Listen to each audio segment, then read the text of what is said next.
CD1. O Sr. Jones, dono da Granja do Solar, fechou o galinheiro para a noite, mas estava bêbado demais para lembrar-se de fechar também as vigias. Com o facho de luz da lanterna balançando de um lado para o outro, atravessou cambaleante o pátio, tirou as botas na porta dos fundos, tomou um último copo de cerveja do barril da copa e foi para a cama, onde sua mulher já ressonava.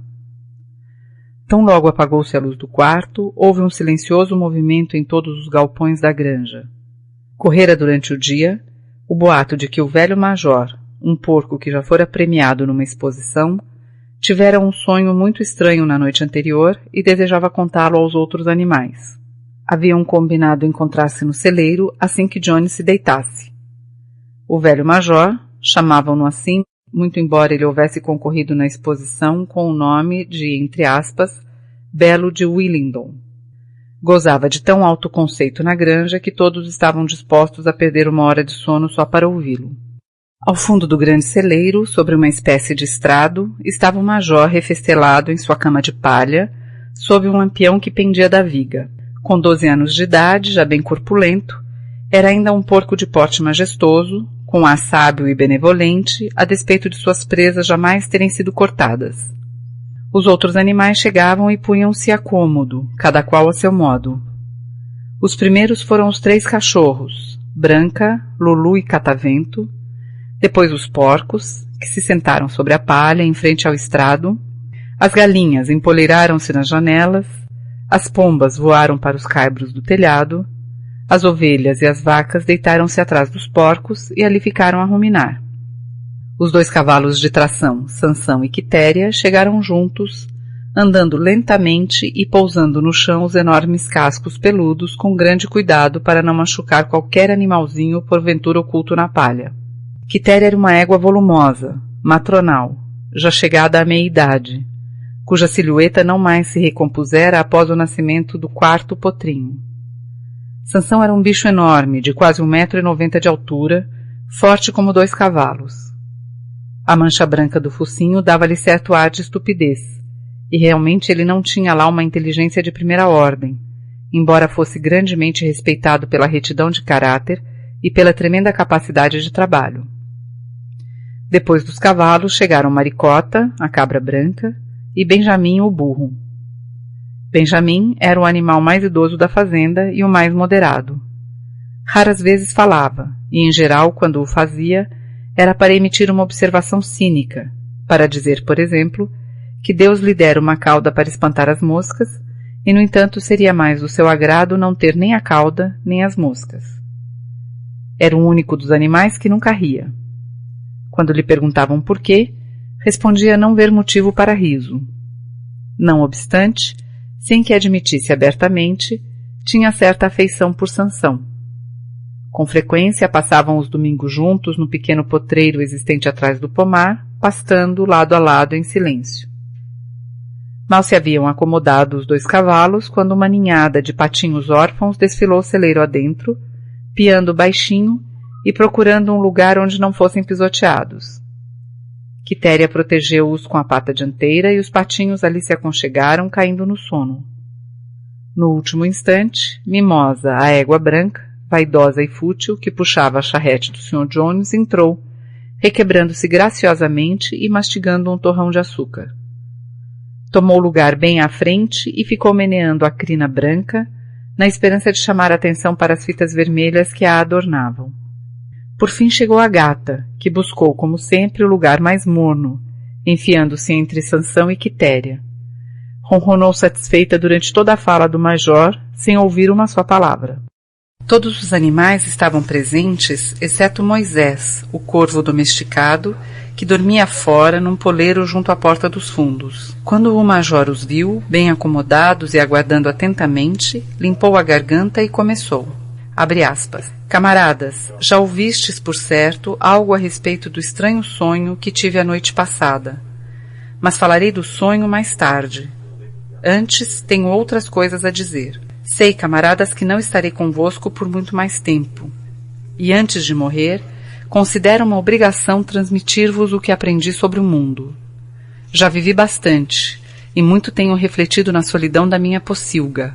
Creio poder afirmar que compreendo a natureza da vida sobre essa terra tão bem quanto qualquer outro animal vivente. É sobre o que desejo vos falar. Então, camaradas, qual é a natureza dessa nossa vida? Enfrentemos a realidade. Nossa vida é miserável, trabalhosa e curta. Nascemos, recebemos o mínimo alimento necessário para continuar respirando, e os que podem trabalhar são exigidos até a última parcela de suas forças. No instante em que nossa utilidade acaba, trucidam-nos com hedionda crueldade. Nenhum animal na Inglaterra sabe o que é felicidade ou lazer após completar um ano de vida. Nenhum animal na Inglaterra é livre. A vida do animal é feita de miséria e escravidão. Essa é a verdade nua e crua. Será isso apenas a ordem natural das coisas? Será essa nossa terra tão pobre que não ofereça condições de vida decente aos seus habitantes? Não, camaradas, 1000 vezes não. O solo da Inglaterra é fértil, o clima é bom, ela pode dar alimento em abundância a um número de animais muitíssimo maior do que o existente. Só essa nossa fazenda comportaria 1 de cavalos, umas 20 vacas, centenas de ovelhas, vivendo todos num conforto e com uma dignidade que agora estão além de nossa imaginação. Por que então permanecemos nessa miséria? Por que quase todo o produto do nosso esforço nos é roubado pelos seres humanos? Eis aí, camaradas, a resposta a todos os nossos problemas. Resume-se em uma só palavra: homem. O homem é o nosso verdadeiro e único inimigo. Retire-se da cena o homem e a causa principal da fome e da sobrecarga de trabalho desaparecerá para sempre. O homem é a única criatura que consome sem produzir. Não dá leite, não põe ovos, é fraco demais para puxar o arado, não corre o que dê para pegar uma lebre. Mesmo assim, é o senhor de todos os animais. Põe-nos a mourejar, dá-nos de volta o mínimo para evitar a inanição e fica com o restante. Nosso trabalho amanha o solo, nosso estrume o fertiliza, e, no entanto, nenhum de nós possui mais que a própria pele.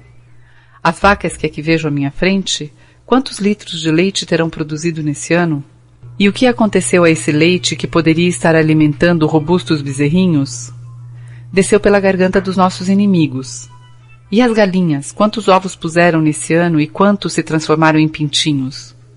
Os restantes foram para o mercado, fazer dinheiro para Jones e seus homens. E você, Quitéria, diga-me onde estão os 4 potrinhos que deveriam ser o apoio e o prazer da sua velhice. Foram vendidos com a idade de 1 ano, nunca mais você os verá. Como paga por seus 4 partos e por todo o seu trabalho no campo, que recebeu você, além da ração e baia?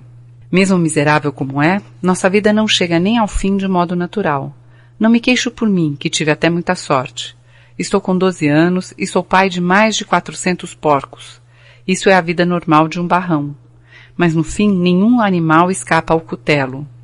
Vós, jovens leitões que estáis sentados à minha frente, não escapareis de guinchar no cepo dentro de 1 ano. Todos chegaremos a esse horror. As vacas, os porcos, as galinhas, as ovelhas, todos. Nem mesmo os cavalos e os cachorros escapam a esse destino. Sansão, no dia em que os músculos fortes perderem a rigidez, Jones o mandará para o carniceiro e você será degolado e fervido para alimentar os cães de caça. Quanto aos cachorros, depois de velhos e desdentados, Jones amarra-lhes uma pedra ao pescoço e os atira na primeira lagoa. Não está, pois, claro como água, camaradas, que todos os males da nossa existência têm origem na tirania dos humanos? Basta que nos livremos do homem para que o produto de nosso trabalho seja só nosso. Praticamente, da noite para o dia, poderíamos nos tornar ricos e livres. Que fazer, então? Trabalhar dia e noite, de corpo e alma, para a derrubada do gênero humano. Essa é a mensagem que eu vos trago, camaradas. Rebelião. Não sei dizer quando será essa revolução. Pode ser daqui a 1 semana ou daqui a 1 século, mas uma coisa eu sei, tão certo quanto vejo essa palha sob os meus pés. Mais cedo ou mais tarde, justiça será feita. Fixai isso, camaradas, para o resto de vossas curtas vidas. E, sobretudo, transmiti essa minha mensagem aos que viverão depois de vós, para que as futuras gerações continuem na luta até a vitória. E lembrai-vos, camaradas, jamais deixai fraquejar vossa decisão. Nenhum argumento vos poderá desviar. Fechai os ouvidos quando vos disserem que o homem e os animais têm interesses comuns, que a prosperidade de um é a prosperidade dos outros. É tudo mentira. O homem não busca interesses que não os dele próprio. Que haja entre nós, animais, uma perfeita unidade, uma perfeita camaradagem na luta. Todos os homens são inimigos, todos os animais são camaradas. Fecha aspas. Nesse momento houve uma tremenda confusão. Enquanto o major falava, 4 ratos haviam rastejado para fora de seus buracos e estavam sentados nas patinhas de trás a ouvi-lo. De repente, os cachorros lhe deram pela presença e somente pela rapidez com que sumiram nos buracos foi que os ratos conseguiram escapar com vida. O major levantou a pata pedindo silêncio. Abre aspas. Camaradas. Fecha aspas. Abre aspas. Eis aí um ponto que precisa ser esclarecido. As criaturas rebeldes, tais como os ratos e os coelhos, serão nossos amigos ou nossos inimigos? Coloquemos o assunto em votação. Apresento à Assembleia a seguinte questão. São os ratos camaradas? Fecha aspas. A votação foi realizada imediatamente e concluiu-se por esmagadora maioria que os ratos eram camaradas. Houve apenas 4 votos contra, dos 3 cachorros e da gata, que depois se descobriu votara pelos 2 lados. O major prosseguiu. Abre aspas. Pouco mais tenho a dizer. Repito apenas, lembrai-vos sempre do vosso dever de inimizade para com o homem e todos os seus desígnios. O que quer que ande sobre 2 pernas é inimigo. O que quer que ande sobre 4 pernas ou tenha asas é amigo. Lembrai-vos também de que na luta contra o homem não devemos ser como ele.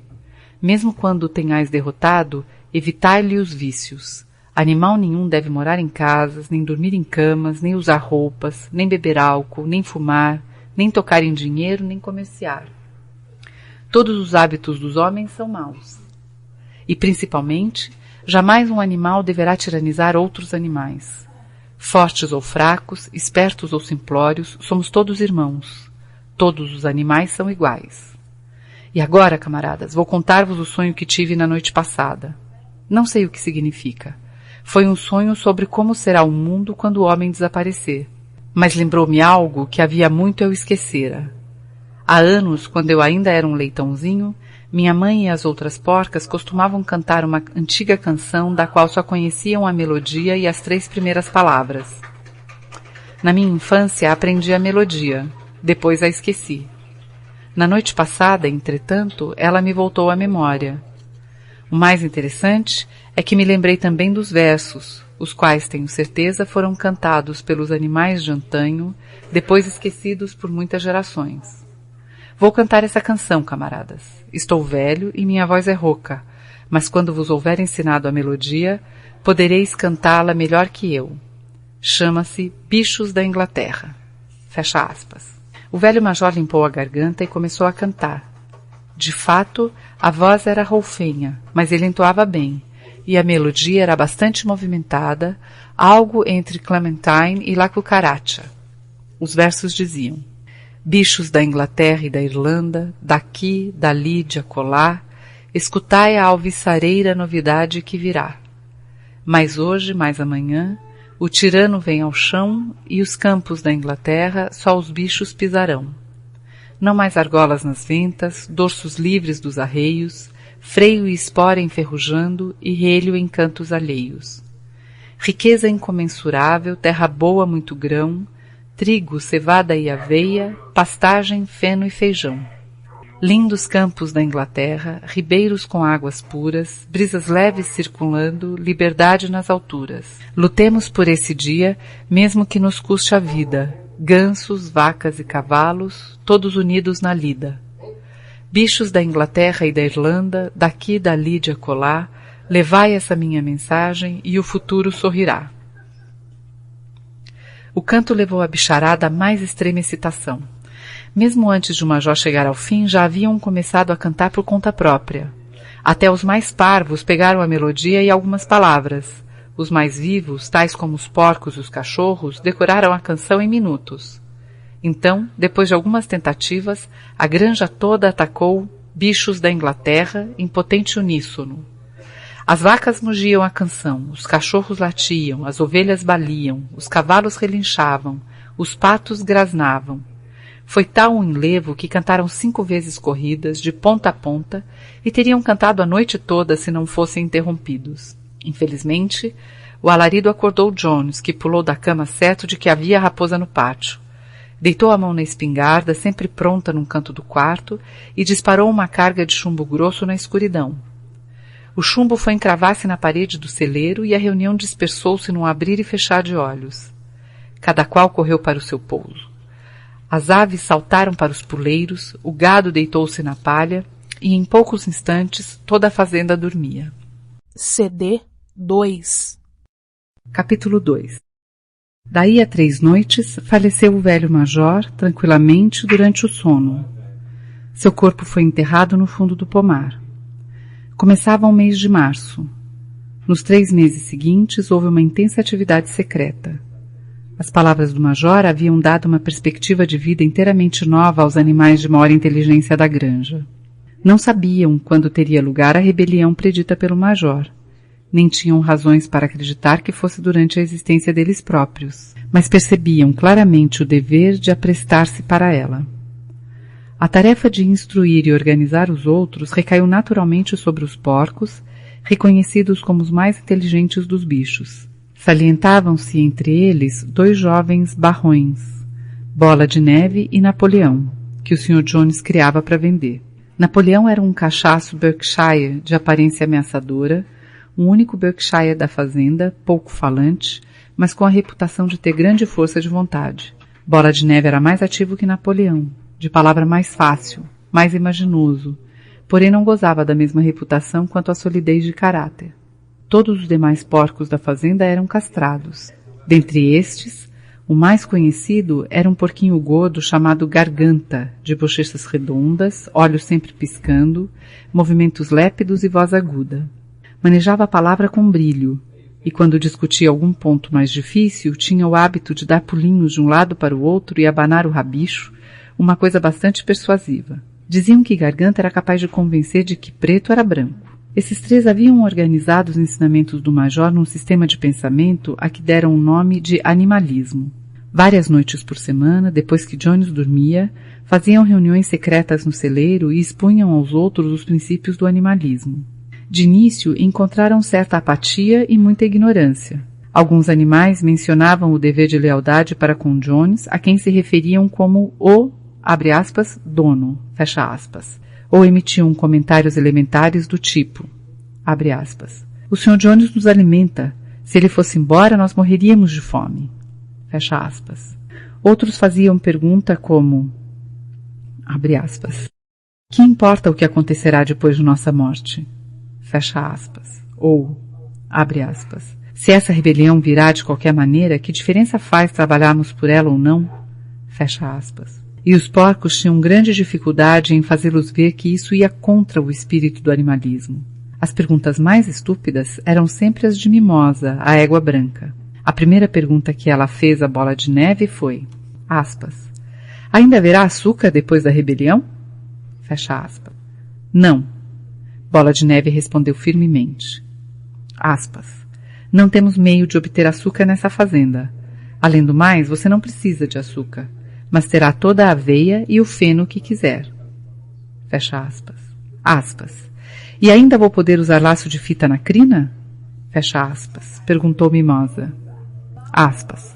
Camarada, explicou Bola de Neve, estas fitas que você tanto estima são o distintivo da servidão.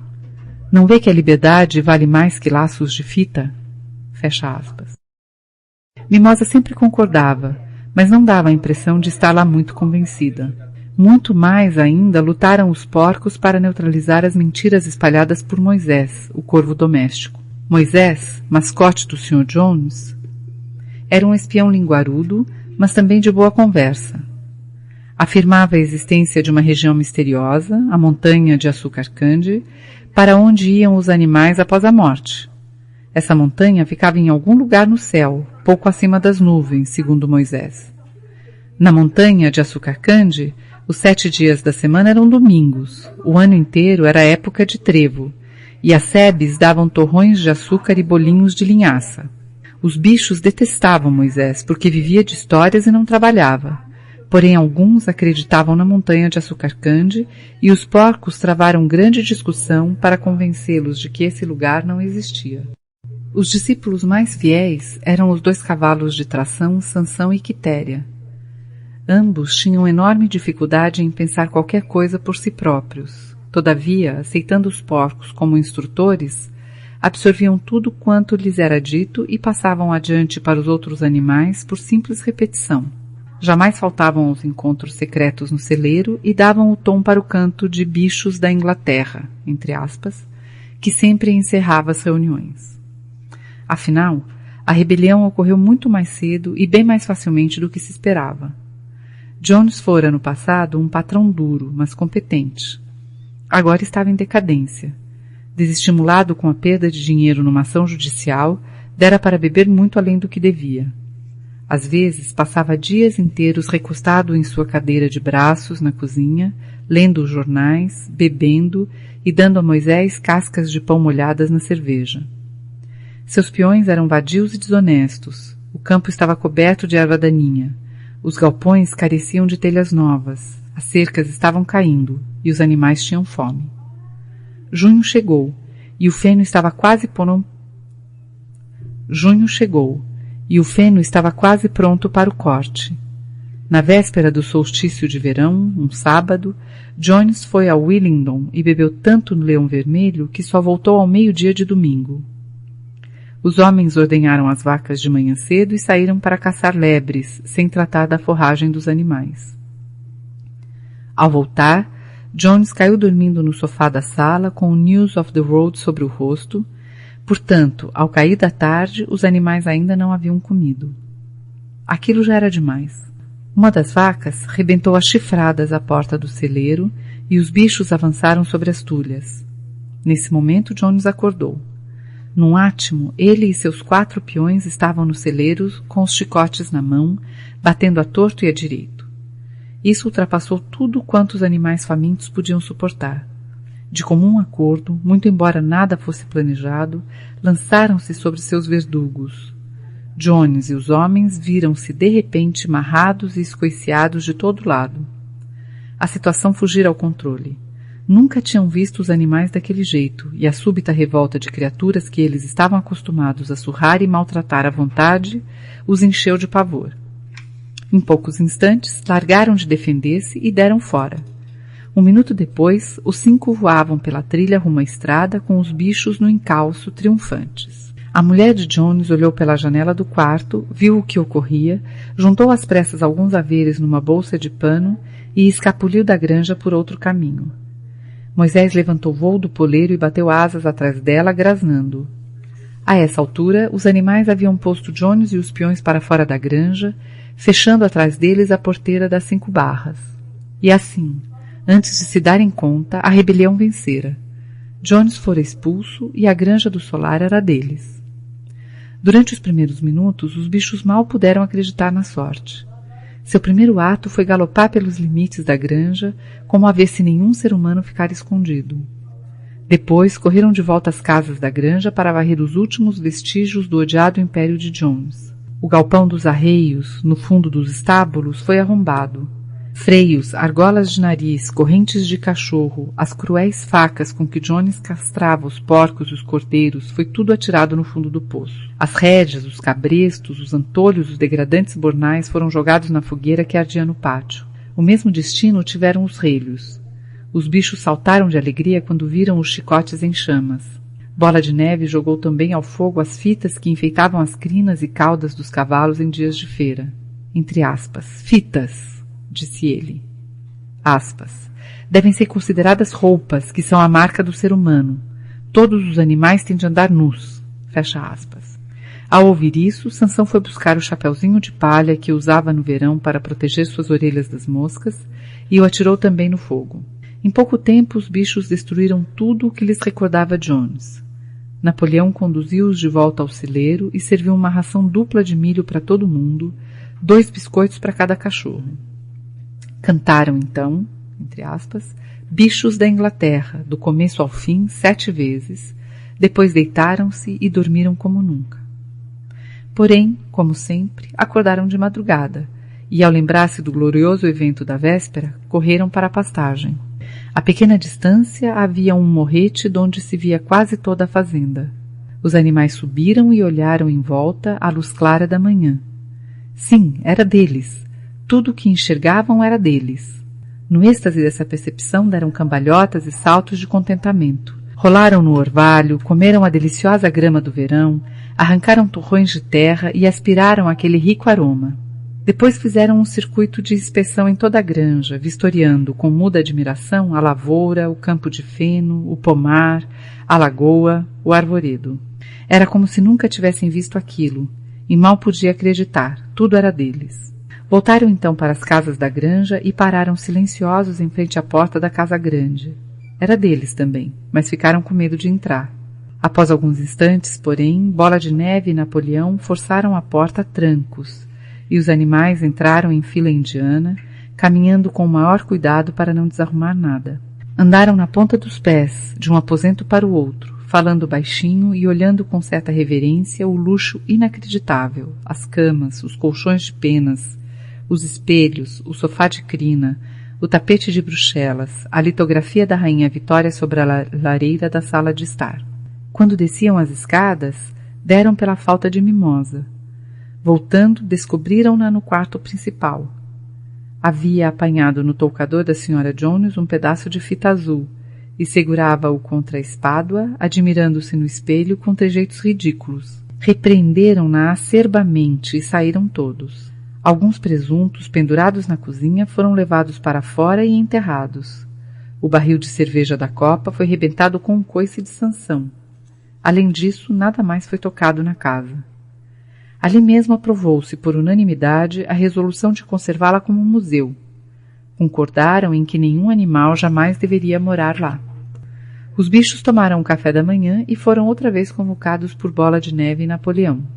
Camaradas, disse Bola de Neve, são 6h15 e temos um longo dia pela frente. Iniciaremos hoje a colheita do feno. Mas antes, há outro assunto de que devemos tratar. Fechou aspas. Os porcos revelaram que nos últimos 3 meses haviam aprendido a ler e a escrever num velho livro de ortografia que pertencera aos filhos de Jones e fora jogado no lixo. Napoleão mandou buscar latas de tinta preta e tinta branca e marchou à frente até a porteira das 5 barras que dava para a estrada principal. Então Bola de Neve, que escrevia melhor, pegou o pincel entre as juntas da pata, cobriu de tinta o nome Granja do Solar do travessão superior e em seu lugar escreveu Granja dos Bichos. Seria esse o nome da granja dali em diante. Depois disso, voltaram para as casas da granja. Bola de Neve e Napoleão mandaram buscar uma escada e fizeram-na encostar à parede do fundo do celeiro grande. Explicaram que, segundo os estudos que haviam feito nos últimos 3 meses, era possível resumir os princípios do animalismo em 7 mandamentos. Esses 7 mandamentos seriam agora escritos na parede, constituindo a lei inalterável pela qual a granja dos bichos deveria reger sua vida para sempre. Com alguma dificuldade, pois não é fácil para um porco equilibrar-se numa escada de mão, Bola de Neve subiu e começou a trabalhar, enquanto Garganta, alguns degraus abaixo, segurava a lata de tinta. Os mandamentos foram escritos na parede, alcatroada em grandes letras brancas que podiam ser lidas a muitos metros de distância. Eram os seguintes: os 7 mandamentos. 1. Qualquer coisa que ande sobre 2 pernas é inimigo. 2. O que andar sobre 4 pernas ou tiver asas é amigo. 3. Nenhum animal usará roupa. 4. Nenhum animal dormirá em cama. 5. Nenhum animal beberá álcool. 6. Nenhum animal matará outro animal. 7. Todos os animais são iguais. Foi tudo muito bem escrito, e com exceção da palavra álcool, que saiu álcool, e de um S desenhado ao contrário, a ortografia estava correta. Bola de Neve leu o que escrever em voz alta para os demais. Todos os bichos balançaram a cabeça de pleno acordo, e os mais atentos começaram logo a decorar os mandamentos. Aspas. Agora, camaradas, disse Bola de Neve, deixando cair o pincel, ao campo de feno. É questão de honra fazer a colheita em menos tempo do que Jones e sua gente. Fecha aspas. Nesse momento, porém, as vacas, que já vinham dando sinais de inquietação, começaram a mugir. Há 24 horas não eram ordenhadas e tinham os úberes quase estourando. Depois de alguma reflexão, os porcos pediram baldes e ordenharam as vacas razoavelmente bem, pois seus cascos adaptavam-se à tarefa. Tiraram 5 baldes de um leite espumante e cremoso, que muitos dos animais olharam com considerável interesse. Aspas. Que vamos fazer com esse leite? Fecha aspas. Perguntou alguém. Aspas. Jones às vezes misturava um pouco ao nosso farelo. Fecha aspas. Disse uma galinha. Aspas. Não vos ocupeis do leite, camaradas. Fecha aspas. Exclamou Napoleão, postando-se à frente dos baldes. Aspas. Nós trataremos desse assunto. A colheita é mais importante. O camarada Bola de Neve vos conduzirá. Eu irei dentro de alguns minutos. Avante, camaradas, o feno os espera. Fecha aspas. Os animais rumaram ao campo de feno para o início da colheita e quando voltaram à noitinha, perceberam que o leite havia desaparecido. CD 3. Capítulo 3. Como trabalharam para juntar aquele feno. Mas valeu o esforço, pois a colheita deu resultado bem melhor do que esperavam. Por vezes a tarefa foi dura. Os implementos destinavam-se ao uso de humanos, e foi de enorme desvantagem o fato de nenhum bicho poder utilizar ferramentas que exigissem a posição em pé sobre as patas traseiras. Mas os porcos eram tão imaginosos que conseguiam contornar todas as dificuldades. Os cavalos conheciam cada palmo do terreno, e na realidade sabiam ceifar e raspar muito melhor do que Jones e os empregados. Os porcos não trabalhavam propriamente, mas dirigiam e supervisionavam o trabalho dos outros. Donos de um conhecimento maior, era natural que assumissem a liderança. Sansão e Quitéria atrelavam-se à ceifadeira ou à grade, é claro que não havia mais necessidade de freios nem rédeas, e andavam pelo campo, para lá e para cá, com um porco atrás gritando, aspas, eia, camarada, aspas, ou a volta agora, camarada, aspas, conforme o caso. E cada animal, até o mais modesto, labutou para colher e juntar o feno. Até os patos e as galinhas ciscavam o dia inteiro sob o sol, carregando no bico pequeninos feixes de feno. Enfim, terminaram a colheita 2 dias antes do tempo que Jones e os peões normalmente levavam. Mas, além disso, foi a maior colheita que jamais se realizara ali. Não houve o mínimo desperdício. As galinhas e os patos, com sua vista penetrante, juntaram até o menor talinho, e nenhum animal na granja furtou sequer uma bocada. Por todo aquele verão, o trabalho da granja andou como um relógio. Os bichos felizes como nunca. Cada bocado de comida constituía um extremo prazer, agora que a comida era realmente deles, produzida por eles e para eles, em vez de ser distribuída em pequenas quantidades por um dono cheio de má vontade. Ausentes os inúteis parasitas humanos, mais sobrava para cada um. Houve também mais lazer, muito embora os animais fossem inexperientes nisso. Encontraram muitas dificuldades, por exemplo, no fim do ano, quando colheram os cereais, foram obrigados a pisá-los à moda antiga e a soprar as cascas, pois a granja não possuía uma debulhadeira. Mas os porcos, com a inteligência, e Sansão, com seus músculos fantásticos, sobrepujavam-nas. Sansão era a admiração de todos. Já era trabalhador no tempo de Jones. Agora, como que valia por 3. Dias houve em que todo o trabalho da granja parecia cair em seu lombo. De manhã à noite, lá estava ele, puxando e empurrando, sempre no lugar onde o trabalho era mais pesado.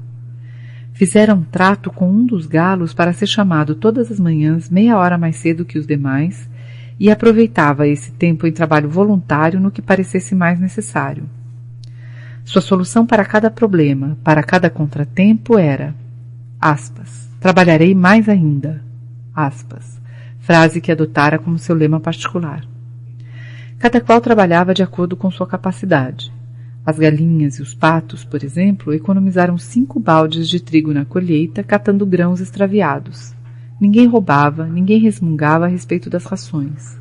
A discórdia, as mordidas, o ciúme e coisas normais nos velhos tempos tinham quase desaparecido. Ninguém se esquivava ao trabalho, ou quase ninguém. É bem verdade que Mimosa não gostava de levantar cedo e costumava abandonar o trabalho antes dos demais, alegando estar com uma pedra encravada no casco. E o comportamento da gata era um tanto estranho. Em seguida, notou-se que ela nunca podia ser encontrada quando havia trabalho para fazer. Desaparecia por várias horas consecutivas e voltava a aparecer na hora das refeições, ou à tardinha, após o fim da jornada, como se nada houvesse acontecido.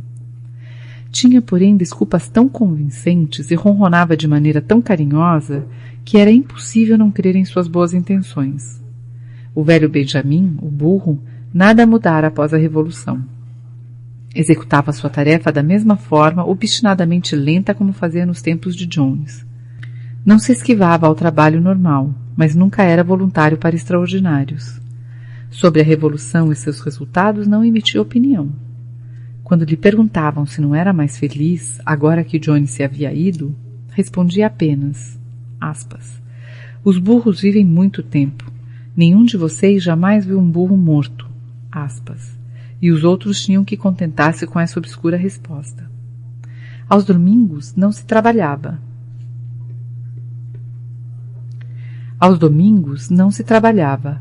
A refeição da manhã era 1 hora mais tarde, e depois dela havia uma cerimônia que se realizava todas as semanas, indefectivelmente. Começava com o hasteamento da bandeira. Bola de Neve achara no depósito uma velha toalha verde de mesa e pintara no centro, em branco, um chifre e um casco. Essa era a bandeira que subia ao topo do mastro no pátio da casa todos os domingos pela manhã.